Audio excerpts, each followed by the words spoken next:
6 o'clock. I'm calling this meeting to order. I'm present. Mayor Pro Tem Threlkill. Present. Without any objection, with Keith McClellan, excuse absence. Councilmember Ryan Moses. Present. Smith is absent, and Councilmember Swinson. Present. All right. I've asked Brian to do the application and lead us in the pledge of allegiance. Father in heaven, thank you for allowing us this gathering here today. Please help guide us forward for a fruitful future for our citizens. Please protect our citizens and the families of this community, this state, and of this nation. In Jesus' name I pray. Amen. Amen. I pledge allegiance to the flag of the United States of America and to the republic for which it stands, one nation, under God, indivisible, with liberty and justice for all. So much.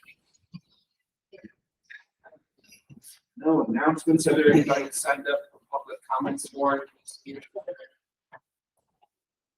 No. All right. So we're going to move on to new business.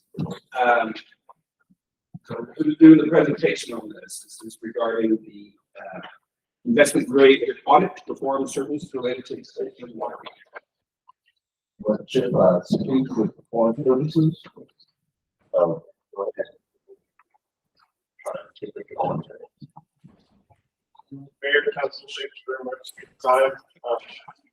My name is Kip Woods. I work with Performance Services. There you go. Let me start over. So we are a energy savings company that's headquartered out of Indiana. It's our 25th year, and we've been in Texas for around 8 years. What gives me confidence to stand up in front of you is that I've got an awesome team that I'd love to talk to you a little bit about. I've got 12 plus years in the water space. Karen Ellis, who is here with the committee, she's got 30 or 22, and then we've got another gentleman, Ryan Quigley, who's got another 30 just by himself. So we've assembled a water team that is well versed to be able to take care of this. Some of the project objectives that we were looking at, this is the second slide, was reducing water loss as well as improving operating and maintenance efficiencies, distribution monitoring, and increasing the accuracy and transparency, as well as addressing the infrastructure challenges that we might come across. How we do this is, let's get a slide for it. Let me stop on this one real quick. Yeah. So this just, lets us to brag a little bit. I think we're 25 years old. This is our 25th anniversary. This is a little bit dated. We're close to 700 projects as a company now. We're not in every state. We're in about 14 states, growing 16 by the end of the year. But the second to the bottom check mark, 56% of our business is repeat business. That number is actually north of 60 now. We just learned that last week at our company meeting. And if you look at all the metrics on companies that are in maybe the general contracting, construction, engineering space, it's elite by double digits. Our net promoter score rivals that of Amazon and other companies. So we make it painful might not be the right word, but we want it to be where if you got a streets project or if you got something else that we're not maybe versed with, we can't do it, that it's like, oh man, I wish we could use performance services because we know they're going to execute and do a good job for us. So some of that number might be multiple phases.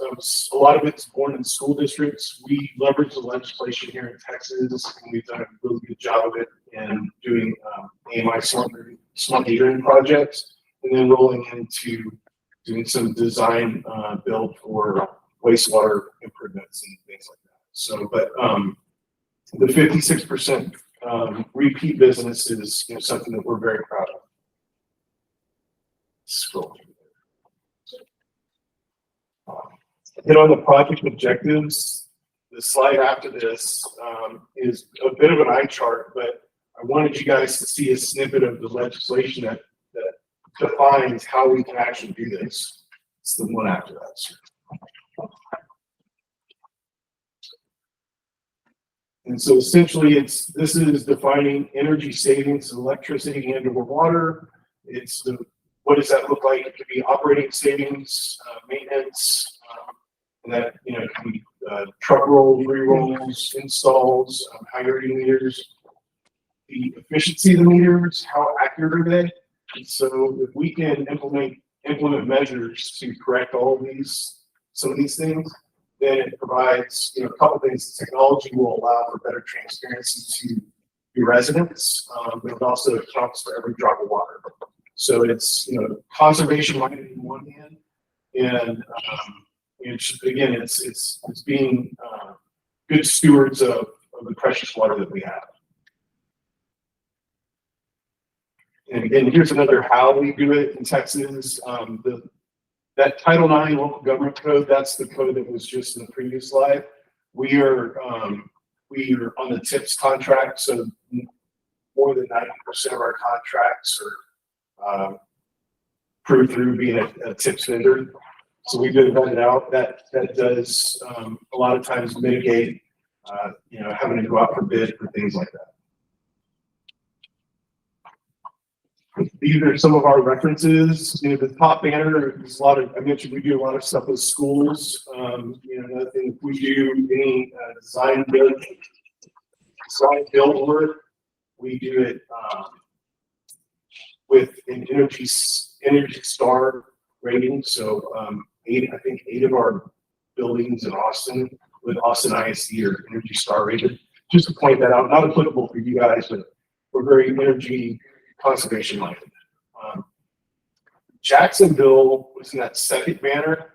And you probably recognize some of these cities. There's also the Texas Facilities Commission, some other stamps there, but Jacksonville, Texas, I don't know if it's pointed out in the next slide. Beeville, I guess Beeville's this one. The highlight on Beeville is we're on our 3rd phase. We started with the water meters, and then the water meters created so much additional revenue. The city really needed to revamp their wastewater plant. So we worked with the city's third-party engineer and tried to find a better way of doing it. We were able to move that original quote from 20 million down to 14 million, help fund that second phase. That's their wastewater plant on the right side. It was never down for a single day while we did the improvements of the plant. So, you know, it's, and I think, you know, Mr. Benson, the city manager, he's been one of our biggest champions. I would encourage, if y'all have any questions, I'm not a very impressed presenter, but if you have any questions, I would encourage anyone to ask any one of our references. And then the next one is Jacksonville.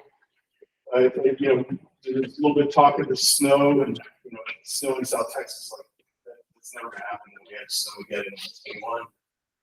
Jacksonville was one of our earlier projects where we did some distribution, not modeling, but we had remote shut-off capabilities at different distribution points throughout the city. Well, as soon as we implemented the project during the freeze, they were able to identify where the leaks were happening and remotely shut them off, claiming that it saved the city millions and millions of dollars and millions and millions of gallons of water, which in turn immediately paid for the project. So the return on investment was massive. We necessarily wouldn't recommend that actual solution, because they put a remote disconnect meter at every single meter. Come on. Not necessarily required, but it's, you know, I'm wrangling a little bit on this one, but I would say that was what the city wanted. And so if it fits within the legislation, we're just the hammer. You guys swing us however you want. So you pick the solution. We have recommendations.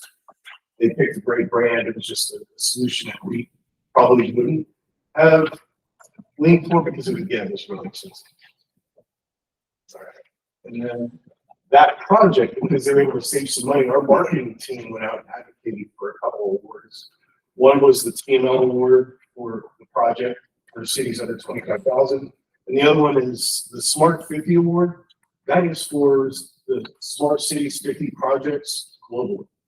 So our little project in Jacksonville, Texas was awarded, and our team got to go up along with the city manager of Jacksonville, got to go up to Washington DC to be recognized for that project. So, yeah, it's something we're pretty proud of. A recap of why us. I think I've stated at the front. If I didn't, shame on me. But our number one focus, the reason why I get to stand in front of you today and remain employed, is your satisfaction. So again, that's why I can also stand up here with some confidence and say you can call it references, because we really excel at making sure that through every step of the way that you are wholly satisfied. Because if you're not, I don't get to stand in front of you. I don't have a job. That's also why 56% of our business will repeat. But we guarantee the performance, we guarantee the results, and we guarantee there's no change orders. So I mean, I'm jumping around a little bit, but there's no budget dollars needed when we do a project like this. We're using the legislation.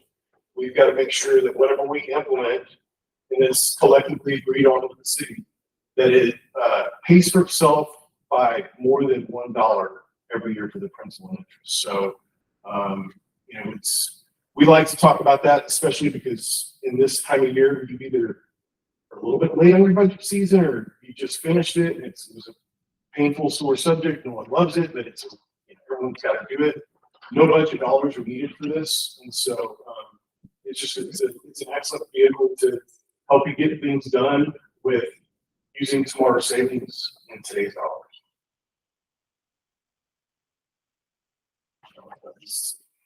Okay, so this is a little bit of money. Your estimated water and sewer revenue based on budgets and audits is around $1.5 million. We're estimating pretty conservatively that we could, during this investment grade audit, find a minimum of 8% lift in revenue. Meaning your meters, we guess, are going to be around 80.5% accurate. We only go up to 98.5. Say 80 is 90, but we only go up to 98.5% because that's what the AWWA statute is. So it also leaves that extra 1.5% to get to 100, that buffer. It's revenue that we don't account for. All of the new static meters with no moving parts, they come out of the box. They measure almost right at 100%, and they're flatlined at 100% for probably 17, 20, sometimes a little bit longer. We won't project financing out that far. So I think as you kind of go down, legislation let this go out for 20 years. We only recommend 15 because that's essentially going to be the life of the meter. Plus, you're going to enjoy that meter a little bit longer, but then those last 5 years of that 20-year life cycle is all positive revenue. Just come back to the city. You don't have another principal interest payment to make, but you also have some time to start thinking about what does that new system look like. You might already love the technology and the software, then it's just a hardware switch out for that new technology. And so we calculate all this out, and it shows us what would be potentially available in funding a project. So if, in this example, if it's $1.8 million, we don't think the meters are going to cost that much. So that's probably going to leave a few $100,000 available to address some other leak needs. So, I know we went on the west side of town with Damon, and it's across the river. There's a 2-inch line as an example. I think it's leaking on the SIP, but it would take us working with probably the water district's GRA, the River Authority. Yeah. So we found another way to slip line that, so we can stop that leak a lot sooner and address that. We think quite a bit of that 8% is probably going to come out of that one line, but it's going to address leaks all throughout the utility. Not just that one solution, but that's just as an example, some of the things that we're going to fit in outside of the meters. Now I've talked a lot. If you guys have any questions or stuff that I may have went through, I apologize for not asking this before. We'll have some questions when you wrap it up. Good. Where you at? Well, one of the other big drivers is, kind of why you probably should do something like this is the lead and copper rule. That's come up. The surveys due at the end or middle of October 24th. So when we do an install, we're identifying the line type both on the public and the private side, within 6 inches of every meter set. And then we have that survey for you to hand over to TCEQ. And it's going to be something that's required. By doing the project with us, instead of having to go outsource that, we've seen cities your size being quoted as much as $135 per location to do that survey.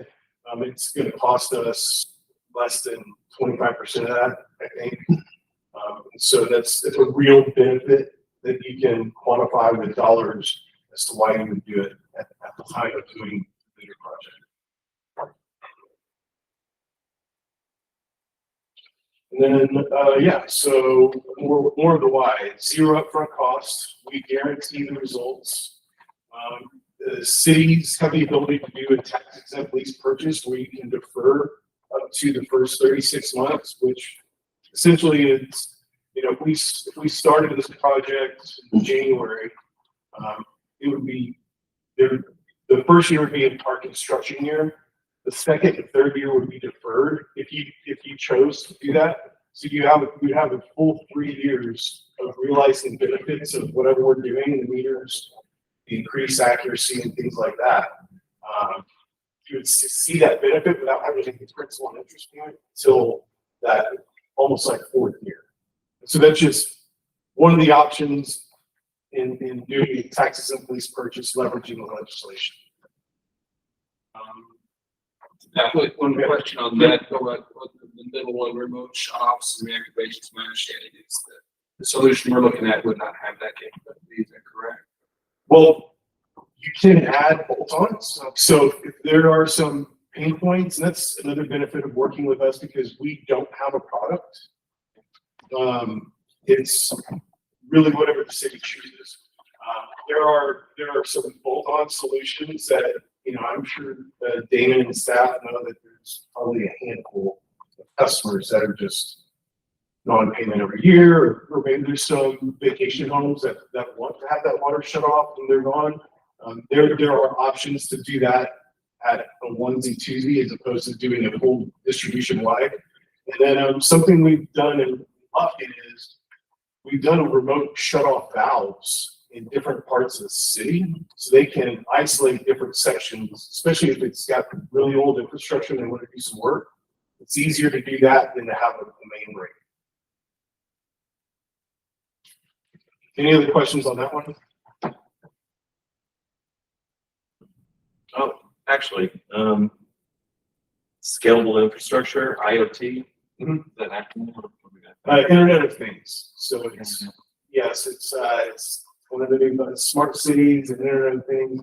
A lot of the devices that can be used, whether it's on there's some manhole modules that you can add throughout the system that can identify where leaks are coming from, depending on how you triangulate. It can go through the cloud. It's almost like a buzzword. It's just scalable. I should have left that off. Scalable infrastructure means if the city were to grow, it would be designed, or if there was imminent growth, right? We knew there was a section on the northwest side of town that was going to have, a new subdivision. We would make sure and design it today that we would account for that and/or add some redundancy. So if you're done, can I move backwards so we can kind of explain how we got here? Yes. Okay, yeah, I do want to see the audit, because we're talking about today is audit. We're next on that. Yeah, go to the next. Yeah, I wanted to see that. That's okay. There's a bunch of acronyms I want to ask about on this. Oh, gosh. Okay, well, I know. Well, if you don't know, maybe I don't need to, but, yeah. So I'll jump through minus that. Walk through the process. So we're at the we just finished the blue section, which is the preliminary utility audit. So we worked with the staff to get, okay, what are the rates look like? What are the budget audits? What is the meter loss that's being reported? And then, kind of probably what do we think it is?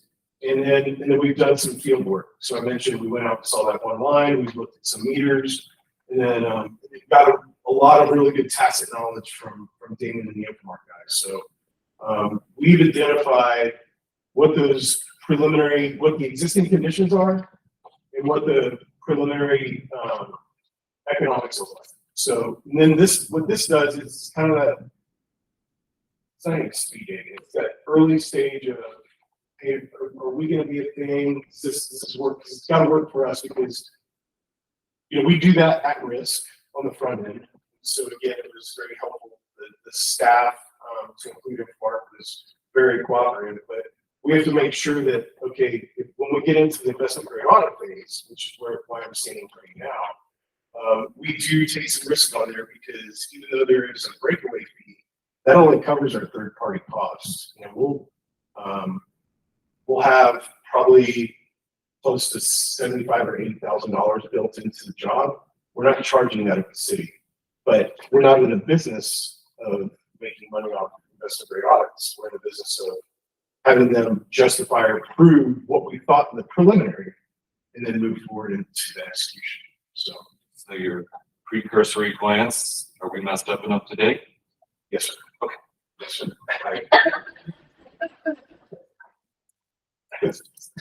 Not anyone's fault, Murder. I mean, this is like, I think there's the proverbial can has been kicked down the road. Yeah, so thank you, Chip. I'm gonna kind of go through what the administration was thinking, how we kind of got here, and then if I say anything wrong, Zach can just correct me. But we have about a 28% water loss. So you start looking at where that's coming from. There's probably a good place, there's probably pounding a line. There's leaks that Zach and his crew and Damon fix on almost a daily basis. But one of the areas that we're looking at is water meters. Water meters don't overcount, old water meters don't overcount the amount of water that you're billing. They actually undercount. So when you see a meter of a little thing spinning around, it basically is undercounting it. So I've been involved before in another county where we went through it and it did this. In this case right now, we have meters are 25, 30 years old, and these meters, in fact, are manual reads. So when we have to read them, it's probably a 2 or 3 day process. About a week. And with this hook up SCADA, then you wouldn't have that. You would actually have staff, whether it's 2 or 3 people for a week doing this. You'd have those folks that are freed up to do other things like trimming right of ways, making sure that the debris off the road, looking at potholes, looking at a variety, basic maintenance, a variety of things or fixing leaks and other things that they can do when they're actually having done this. Plus the amount of rereads and things that we've had to do. So Damon and I and Zach, we started looking at these options, and this really appeared to be a really low cost option. So that is why we're actually here, and we should have done this months ago, but it takes some time to get with everybody. Chip's been great, and then I know you have some questions on how this is working in other towns, and I'm going to put you on the spot. If you want to talk a little bit about Grant, you want to talk about who you've spoken to and what they've kind of come up with. Sure. So I went through all of the website and really kind of looked at cities that were comparable in terms of size and project, and reached out to all of them. There were about 10 of them that were available on the website that were kind of looking at doing the exact same thing we are. I spoke with 5 of them, and every single one of them had great responses. A couple in exact what he was saying earlier, Beeville, could not be more pleased with the project. I think every single person I talked to said not only were they phenomenal in terms of the way they planned the project and implemented it, but also in terms of customer service and answering the phone quickly and handling problems that did come up, which were minimal. But I could not be a whole single person that didn't have great news to say. I mean, it solved the exact problem that they set out to solve, and then it's done. I mean, some of these towns that we looked at were having 29% water loss, and they were getting down to 7, 6, 5% loss. So it was a huge substantial change. And like you were saying about Beeville, they were seeing such a huge recovery of costs that they were able to then take that money and re-implement it and fixing a lot of other problems. So I spent a lot of time talking to these people and was very surprised with how positive the response was. You could have did that earlier. I would have said these. I wanted to let you know.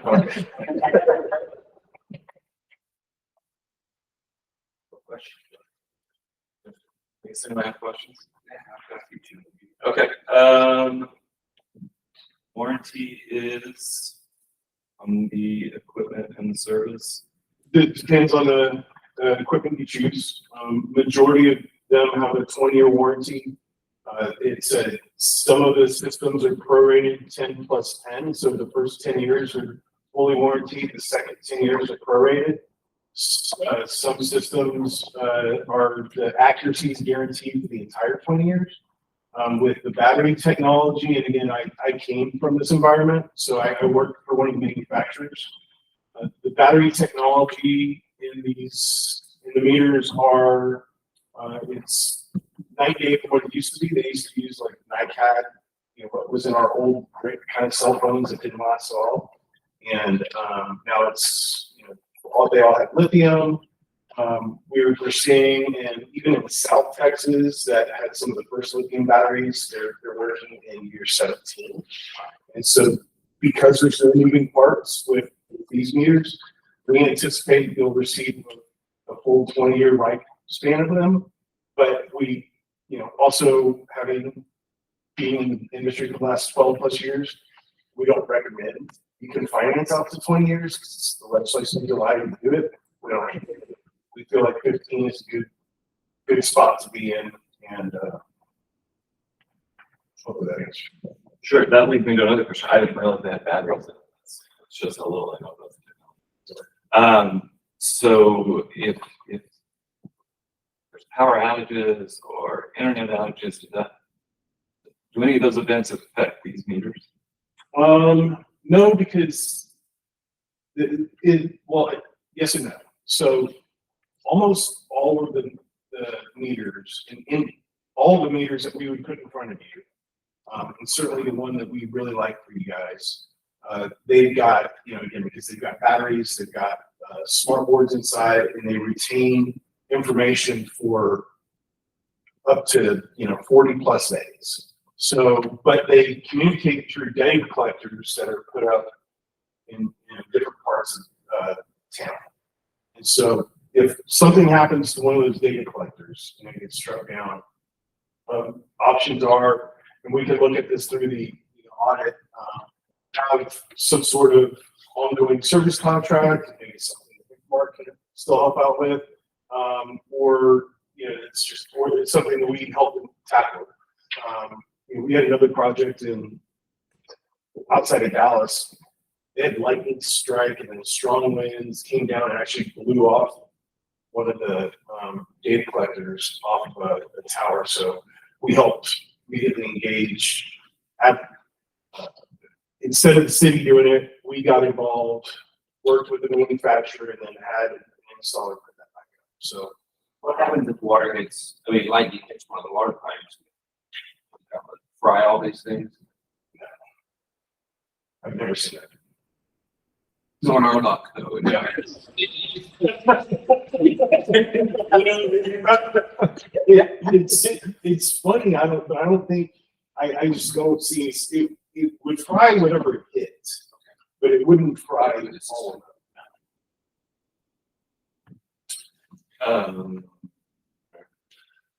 We had an issue, I'm sure it's the same other places, but there's occasionally, and Mark and I can attest to this, when we have a pipe break or something, they can't sometimes find the shut-off valve for that stretch of pipe, so they have to drain that whole area to be able to fix it. when you go to install this stuff, are you gonna have to be draining whole sections of town, or are we gonna be installing valves along the way where we need it? We would identify that during the audit. So I don't know if there's any GIS scheme on all that. HR Green, we just finished that. I now have that. So we'll be able to make that available to So them. we know where we don't have the valves that we need. Yeah, so the way they did that is they, surface located all the valves and then they tried to connect all the lines to make it work based on previous data. So it's as best as we can get. Yeah, I remember not long ago on 8th Street or 9th Street, the pipe broke and they had to open the fire hydrant. Just flush it all out so they get pressure down in that station. It is painful, and so yeah, I didn't know if that was factoring in those valves. We'll use that data and then and we work with HR Green. I think HR worked with HR Green on the B-Bill project. How come you said 6 inches on each side of the meter and you replace pipe lines? We identify. I did. We replace what's needed or if something's broke. We'll look at, we can get into the investment grade audit. We're gonna look at, you know, as many of the large meters, or actually all of the large meters as possible, because there's vault work. When I mentioned I think I mentioned no change order. So when we come back to you guys with a final price, that's our final price. If we goof something in the field or we're like, oh, we didn't know we didn't account for all the lids, we have to do that. We can't come back to you. My question is, you know, we're beginning to embark on a very long project to rip up everything in town, replace it with 20 years.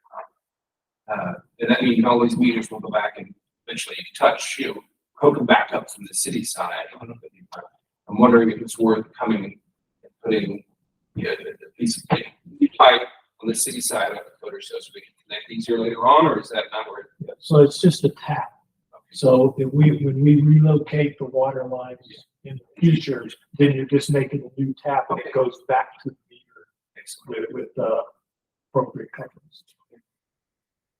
What do you do with all the old meters? That's a lot of brass. That is wholly up to the city.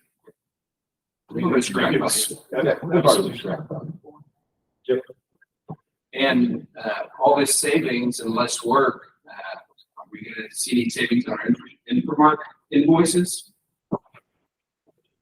I'll answer that question. Yeah. Say this, we see this almost in the same light as if Infomark was not Infomark and they were Public Works Department. Sure. We never advocate for replacement or termination of employees. So in many cases, they organically get promoted from meter reader to meter technician or something like that. You know, given what we found in the last 6 months or so that we've been talking with you guys, there's still plenty of work for these guys to do. That's a broader comment. And what I think, to just so that there's no fear here, is that if it does alleviate a certain amount of time, we will reorient that work to make sure that there's more work done within the city for the citizens. So it's not necessarily going to redirecting that work, making sure that we're serving the citizens better. And to that point, and Zach will correct me if I'm wrong, but I think what I have currently, we have 4 guys working 8 hours a day, 3.5 days a month reading meters. Does that sound right to you? Reading, and then you've got all the rereads. So maybe what I have here is low, but I have that we're spending 112 hours doing that currently. You don't read them every month, do you? Every month. You Yeah. are doing them, okay. Realistically, it equates to about a week every month that pretty much all the guys are doing that. So that Once you break down everything, reading it, going out, rereading it. I had 112 hours, but it sounds like maybe it's more than that. I mean, that's approaching an employee. A week, a month. Yes, Yeah. so, I mean, And that's, I mean, if they can just stay on it, you know, that's not, oh, we have a main break, pull everybody off to do that. So it's, The question is more that what we're talking, this might be a bigger conversation, but we're talking about adding somebody for the potholes. This would effectively be adding somebody. So what I said, if we look at how many hours, again, it's not one person for the whole month, it's maybe 3 or 4 people for a week. We can redistribute work and we can look at, if we start pinpointing different jobs that Public Works, Infomark has, we can look at better ways to actually get all these things done, maybe with 6 people. Warren, can you hear me? Mayor, I think I agree with this. Will hopefully be an invite to a broader conversation how we can. Yeah, absolutely. Make sure that we frequently gets that. I'm looking forward to the call. I know something.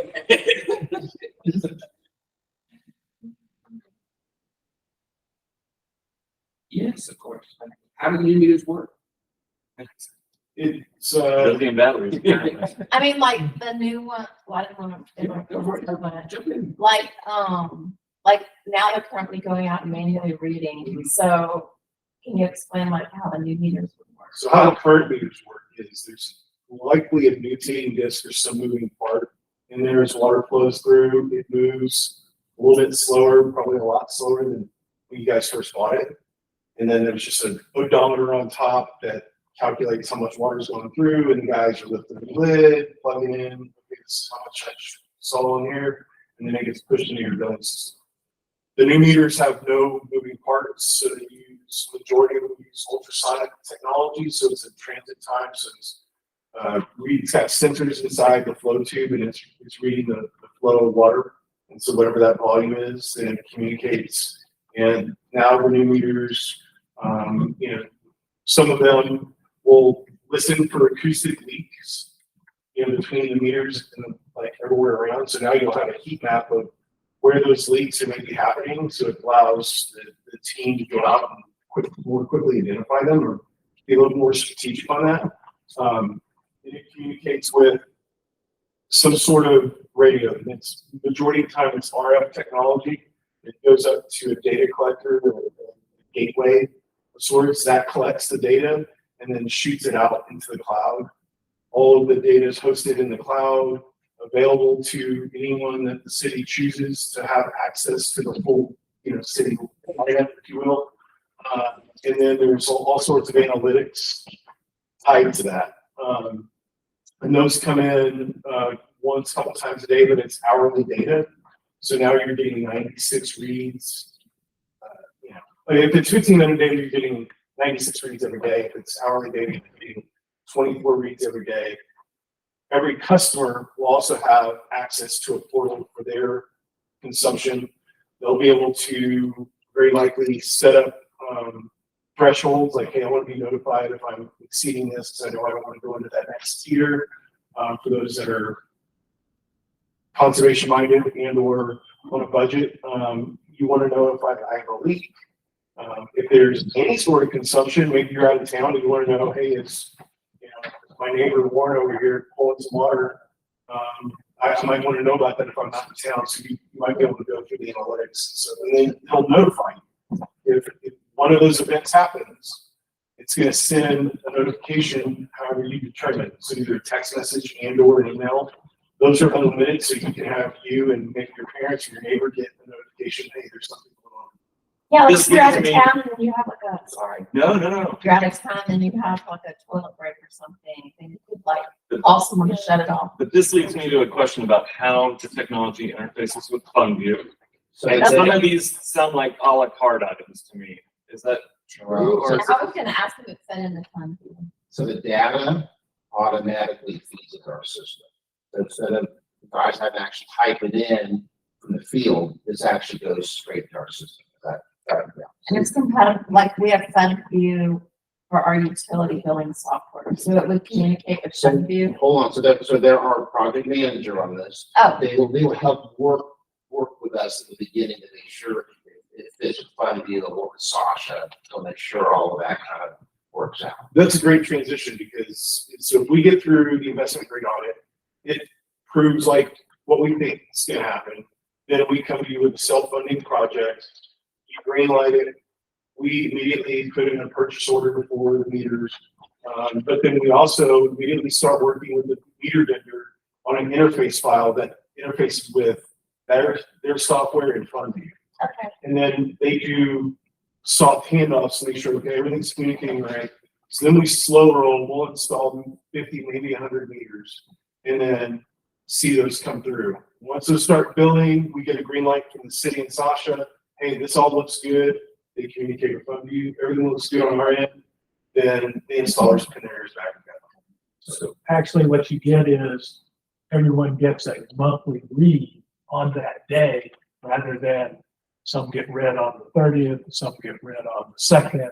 So everybody is consistent within the system. Feels like it takes all week. I don't know, maybe that's not true. So some of those benefits of being able to kind of micromanage your water usage, y'all call that ion water. Is that like something I've read in somebody else's literature? That's not right. One of the vendors, that's their brand name. Is that, okay. Okay. So the kind of items that he's talking about, because I'm one of those guys that I'd love to check my water usage out. But I'm guessing that's something we're gonna have to pay more for, right? The portal's included with this. It is? Yeah, you'll be able to dial in and look at your view. Is this gonna cost us more on the FundView side? That's what I'm trying to figure out. Are we gonna have to up some kind of FundView software that we don't currently pay for? That is something we come. I'm not trying to. Okay, yeah, I think it depends, the council can have all the control over what type of meters you want, what kind of system you want, so I think when we get to that point, we'll have to have Sasha here with Damon, and we'll talk about the software, with upgrades, and we'll have to make sure we're working with the CHIPS crew to make sure that we're all making that work, but I think a lot of that is the city's decision on what kind of, like choose your own adventure, you want this, you want that, what features you want. So maybe I missed it. So when the Infomart guys go around reading meters, how does that data get into the at this point? Is it so you key it in on your phone as you go? So this is not apples and apples necessarily, but we have a private set meter in our apartment. So yeah, you can get in there, look, all the usage by unit. Oh, it's a D80 system. It's all done wirelessly, remotely. I can get online and see what each of our things is doing in one day. We private billing. It's really easy to use. It's just there. You log in there. So with the meters and the data centers connected to the internet, do you have security around that? Yeah, all the vendors are, it's ISO 2 compliant. They, and I can share that data. Councilman Swenson, that's a really good question. Short answer, yes. We went through a whole cybersecurity thing with one of our larger cities, and we had to go through the checks and balances. So it was quite painful. I learned a lot. Now going back to some of those acronyms, I don't remember what they were, but all of them have security measures. And I'm sorry, I'm going to belabor this. So I'm thinking about several Februarys ago when a lot of us were without power, and I actually got stranded in a different city where we didn't have power for a week. And we didn't have cell phone service either. Actually, I was in Houston, energy capital of the world. We didn't have power for about a week. So in those kind of events, will this system be affected? I think you said something about 40 hours of stored data. Minimum 40 days. Okay, 40 days. So you're saying that short of a 40-day event, we should be pretty good. Yes. And I think if it's a 40+ day event, We got more things. we got other worry things about. to worry about. It's, I don't mean belittle the point, but the great part about it is that the cell network is if you didn't have power for a week, but your cell phone probably came on within hours or the next day.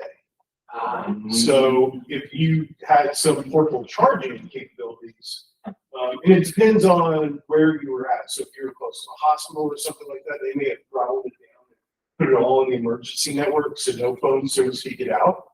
But and I know that was kind of the thing. My former life, I used to work for AT&T, so they have a whole FirstNet government issue emergency network. So the little hubs in the neighborhoods that read that actually the data is sent to, those hubs, are those cellular? It's RF radio frequency from the meter to the data collector. From the data collector, it's likely cellular to the cloud. Do those have their own independent or full power supply? That would mean go to the cloud and even the whole city. Yes, Slack. yes. And so we'll have power supply. They're either, we're working on a project. Most times, how many elevated storage tanks? Yes. One. So one will be on that. And then strategically 1 or 2 if we need 2 more. And then like, is it Cielo Springs? We might need to have like something up there. So we look for any vertical infrastructure that is city owned, and or if we have to put something up, whether it's a lift station or a ground storage tank or something like that. We do all of that, where these things can go, work with the manufacturers, and then propagate the system. And then again, it's really important to know if there's imminent or even maybe not imminent, but if we're going to grow, it's going to go there. We may look at not having stranded asset that's not doing anything, but if it's helpful, then might as well put it on. Yeah, so those hubs of the UPS on the city grid or bulletproof on the cloud, you can shut down the electrical off and still be reading somewhere. Some are battery operated, or you can have solar on them. The preference is always to have them powered. Question for you, Chuck. This is more from the Infomark side and this penetration side. So, the meters are changed out, there's going to be basically there are meters that weren't working and they're now going to be working. So what you'll see is that you're going to see that customers are going to start paying more because we're actually counting the water. So as we're doing that and customers get upset about higher bills and the meters are now working, that's something that I'm going to have to deal with and the council's going to have to deal with. Do you help the city with community education or getting the word out there that these meters start working and some people will start paying more? Education there? We will communicate through leadership to the city. We have canned marketing things that we can help send out, building servers, social media things, get the message out. Because we don't want any gotchas. When we do installs, there's a door hanger. They'll check the meter, see if it's running, but they're always going to knock. They're going to open the door hanger, make sure no one's home. If someone's home taking a shower, they'll move on, come back. If it's a business, they'll schedule those one-offs, depending on the hours. School, same way. Have any of the towns been able to lower their water rates? I don't know. I don't think so, but I don't know. Honestly, I've not seen it. My guess is no, because it's just so expensive. There's so much. The savings are going to pay for the system. The savings are paid for the system plus some because we think that there's going to be smash money. But that said, we never recommend through what we're proposing a rate increase. If the city wants to look for other ways to help fund it, they can always add like maybe a technology fee because you're now putting new technology in everyone's hands to have that transparency and visibility and kind of own how they consume the water. But again, it's an option. It's not at all a recommendation, but it's just you have what this is going to do is it's going to help identify where some of those troubled lines are in distribution, and then help the city prioritize, with Infomark and everyone else. Okay, where do we need to spend our efforts on the infrastructure? I think, Mayor, you mentioned that are ultimately going to go and change out some lines. This is going to be helpful in doing that. So, but I mean, if you guys look at all of this and like, hey, we're doing great, we can lower the rates, and that would be awesome. Maybe I'll be looking. So in the preliminary audit, sounds like there's a lot of hardware choices, a lot of different kinds of equipment that we have. You'll make recommendations, I assume, to our staff and our committees. Is that correct? Yes, yeah, we will work with whoever the staff and council wants. You know, we will put together a list of probably 2 or 3 that we think best fit the city.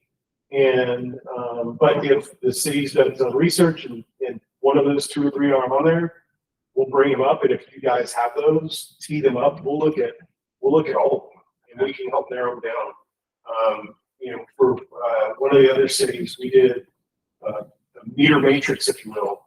So then we stack ranked them like, okay, what's important to the city, or, you know, how close is, you know, some things that aren't considered are how close is the meter representative that is going to help facilitate that. So we might have a project in far west Texas, but their distributor for the meter vendor is in far north Texas, and it's been a bad experience. So, you know, we had West Texas City say, you know what, we don't know who we want, but we know who we don't.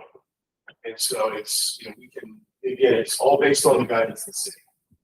And will the preliminary audit inform the timeline for the project? Can you give us any guidance on? So we've done the preliminary. Okay. During the investment grade audit, hopefully it starts tomorrow with your approval to allow Mr. Scobie to sign the letter of intent.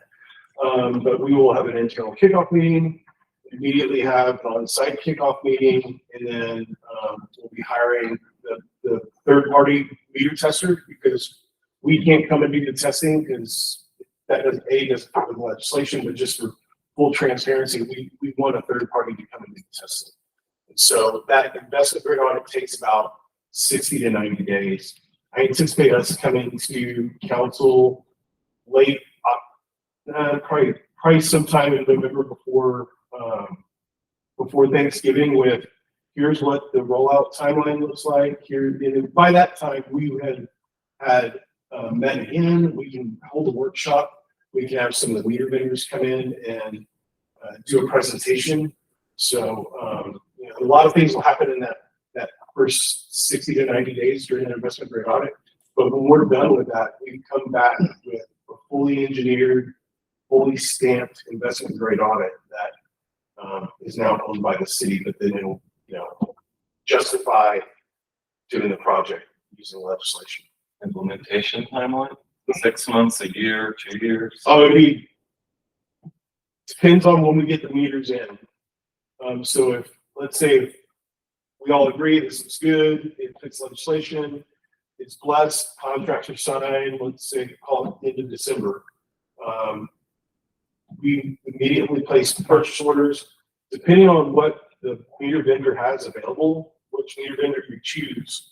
And we will identify lead times during this next 60 to 90 days.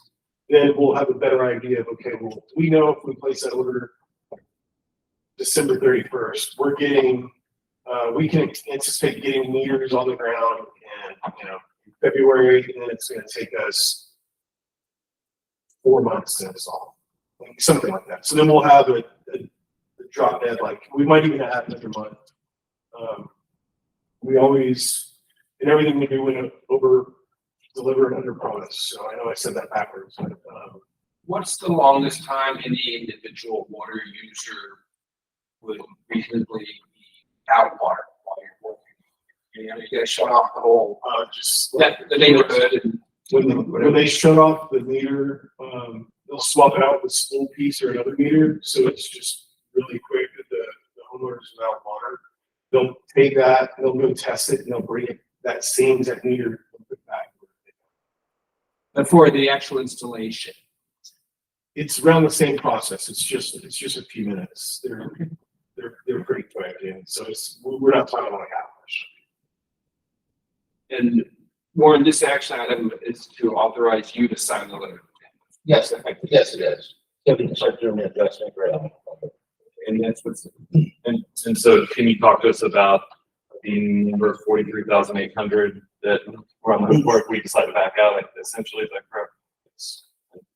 and that represents the cost that, Those are our third-party costs and some of the engineering costs, my time, I mentioned, my teammate Karen, we were charged you guys, but if we have to have any third-party engineering look at something, maybe we're doing something funky that is, you know, kind of outside the box. And it's a hard cost to us. We will do that, but it will never exceed what's on that. So that is essentially what the meter tester is going to cost us, charge us to come mobilize and test for us 2 weeks. if we did back out and we paid Why would the- you want to? I don't think we would, but we paid the 43,000. Would any data that had been collected in this process, would that be ours? Okay. And OJ, would that have any value to us separate from this project, this audit? Having that do anything for us other than? Well, it gives us the benchmark. And I will say, Mayor, you know, based on the numbers Chip gave me, and I don't remember them now, but sounds like it would have cost us about $162,000 to have each tap tested to see if it had lead pipe going to it. That was, Yeah. is that right? Yes, copper lead, them doing that, that's a huge savings to the city. Based on the numbers Chip gave us earlier, it sounds like that's 162. Does that sound right to you, Chip? Yeah. 162,000. Is there any indicated guess that, you know, the famous number, we're losing 28% of our water on average every month? How much of that is just faulty? Any idea? We don't know until we know. Well, and I think that's what we'll see once they kind of pull some of those, and we'll probably see it on the first 3 that get a new meter. Okay. Whether or not the old one was reading low. Right. Won't take long for a phone call. I think one of the benefits beyond that is, let's say it comes back, it's only 8 to 12 or 14%. With the technology that this brings to the table, it gives us the ability to not say, okay, we know we have significant leaks over 21 miles of water lines. We can say, we know we have significant leaks in this 800 feet. Yeah, no, I got you. Okay, any more questions, comments, discussion? I have a question for Warren, the $43,000, what part of our budget is that? Question. Well, if we back out, we don't have it funded, but we do have. Can I answer that? Yeah. So I think it's written in there on the letter, and if it's not, it should be. We structured it so that it would not be due until your next calendar budget year. That's what I was gonna say. So if we go through this process, 3 things happen. We go through this process, it does what we think it's gonna do, and it's legislation, it's all good. That 43,000 just rolls into the cost of the project, so kind of going back to there's no upfront charge. The second scenario is everything fits with the legislation, and, you know, for whatever reason, the city's like, you know, we're, you know, thank you, but no thank you, we choose not to do this. The 43,000 is due next calendar, I think it's October of next year. It says the first day of the 24-25 budget year. So it'll be like October 1st of 24. Right. Third scenario, which is the most unlikely, and we haven't done this yet, but we go through all this and it doesn't fit within the legislation for whatever reason, it doesn't work. You still get that engineered audit, but you don't know what's done. You have any questions? I've been asking good questions. I just had 2 more. So 1 more is an acronym. TIPS. What does TIPS stand for? Do we know? Anybody? I'm not trying to put anybody, but I'm just curious. They accept tips. That's. We don't, Okay, all right. we actually don't. Okay. All right, but it's a government program. Yes. Yeah, okay. And then post implementation of the meters, all the hardware, depending on what we choose, will have different warranties. But what about service warranty from y'all? If there's an issue, what kind of support do we get? Is that just a la carte we're paying, or? So there's a couple of different ways. We have an annual measurement verification. There's a cost. It's fluid. It is maybe even something we can negotiate. But what we do is we're going to test some meters now. And 18 months after we do the project, 24 to 18 months, we're gonna come back and we're gonna test more meters to see, okay, where are we at with that benchmark? We wanna make sure that, you know, the meters are they're performing the way we're guaranteeing, because if they're not, then we're on the hook to make some payments to you guys and also figure out why. And then we issue a report every other year. I don't necessarily know that that would be necessary or required. Maybe we can structure it like every third year that we issue a report, come back and work with you guys. But in every scenario, we are married for the next 15 years. And whether it's myself, you know, for some unforeseen reason I'm not here and I plan on being here, probably, you know, I plan on being here for 15 years. But we've had a little bit of turnover and with some of our team. And so we were, I don't know if you talked to Fairfield or Madisonville. Spoke with Fairfield. Okay, so Fairfield's probably a good example. They tell you some of the troubles they're having with their meters. I believe, let me make sure I know it's on Fairfield. Yeah, they said that they're using Badger to load the meters, but it's the endpoint that's the issue.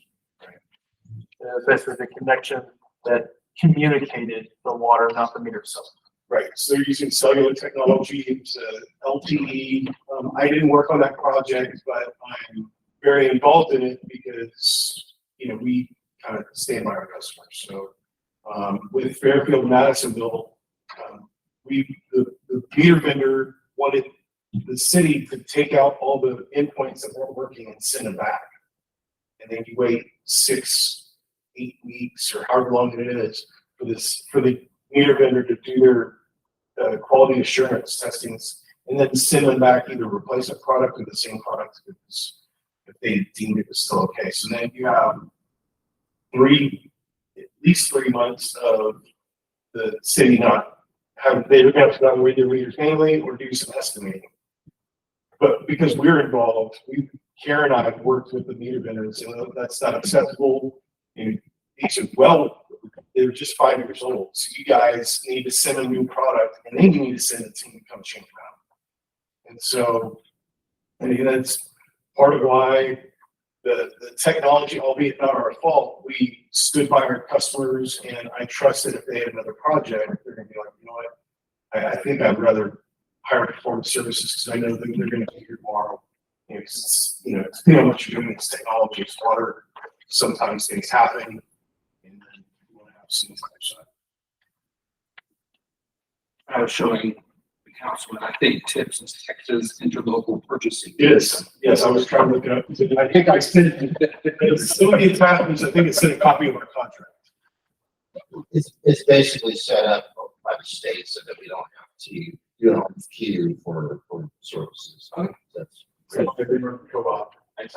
And I will reaffirm his point. He did say Fairfield did say they would absolutely use it for another project because it's so great, even though they were having issues with the actual hardware. Speaking with them, they got all organized and it was every time they called, either answer calling back in 15 minutes and they had solutions. Any more questions, comments, discussion? I'll entertain a motion. Okay, I will move to submit a letter of intent to Performance Services of Texas regarding investment grade audit to perform services related to the installation of water meters, advanced metering infrastructure, AMI, in the amount not to exceed $43,800.00. Make a motion, is there a second? I'll second. So the motion is to approve the letter of intent. Second, all in favor? Unanimously passes. Very good. Thank you all for your time. Thanks, Joe. Thank you very much. We're going to conclude for now, the open session and go to a very brief executive session. It is 7:04 p.m.